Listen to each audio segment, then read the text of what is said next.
day, I'm Shu Fang from National Gallery, Singapore. We are a museum for Southeast Asian modern art.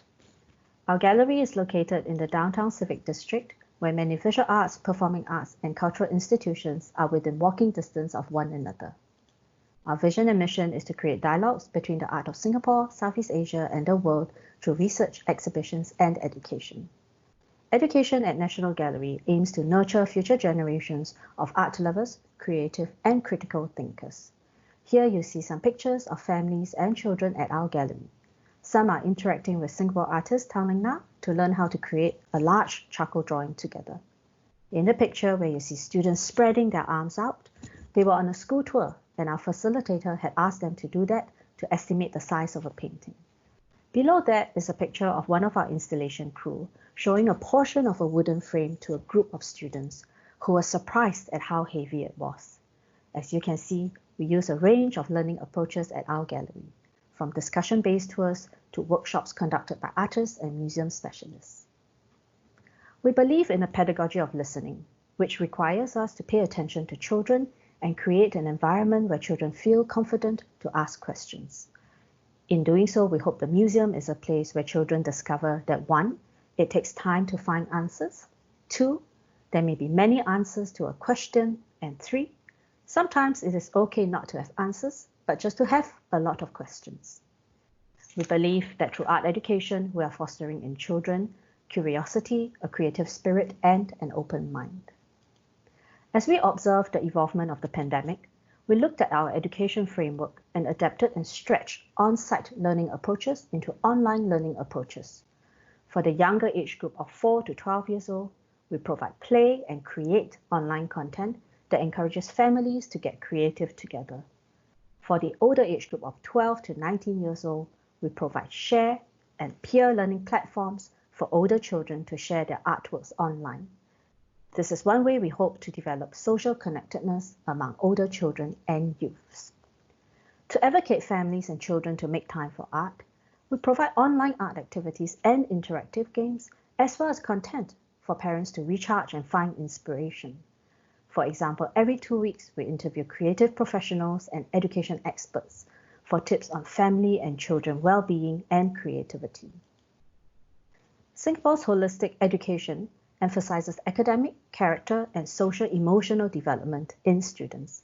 Teachers often look to art education as a bridge and channel for discussing social, cultural, and historical developments of the country and the region.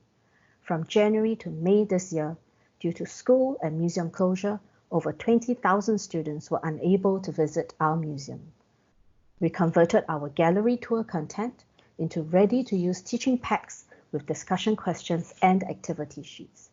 We emailed these to all schools on our database, and so far 20% of the schools responded that they are using the teaching packs with their students. This month, schools have reopened. However, small and large group outings are still not permissible. We have started conducting virtual school tours. You can see in the picture students in the classroom learning through role play as they mimic the pose of the figure they see in the painting, while engaging in an online discussion with our facilitator. As we plan ahead towards our museum reopening, we turn to a blended learning pedagogy. We identified 3 key areas to focus on. First, on-site and online experiences. While online experiences empower audience autonomy, we think we still need to provide some signposts to guide learners as they sort through what we are already witnessing as an overall substantial increase in online content. Second, learning approaches. We need to collaborate with partners for new ideas while being rigorous in our review and experimenting of our learning approaches so that our museum can be a platform for diverse and accessible education. Third, the impact of art and museum education. We need to deeply examine the role of art and artists in our changed society, because we believe we can learn a lot from art in its history and from artists in their responses to complex issues. We also have a continued responsibility to research further into the relationship of art and social-emotional development in young learners. Some plans and actions we are looking into are: 1. bringing art out of the museum into family and school communities. Collaborate and create opportunities for artists, families, and children to interact.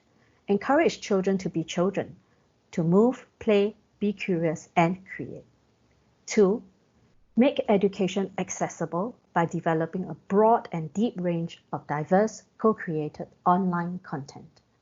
3. Create a culture of care and shared responsibility.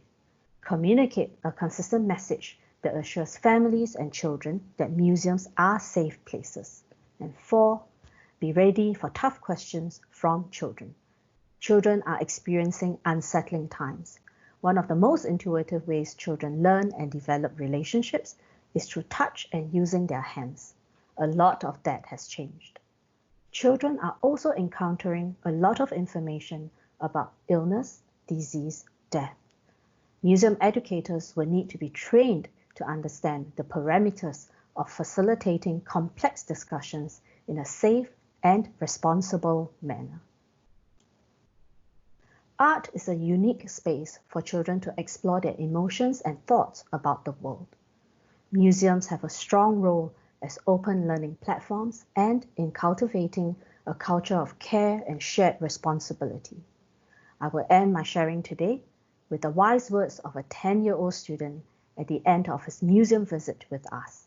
Art has powerful powers. Thank you.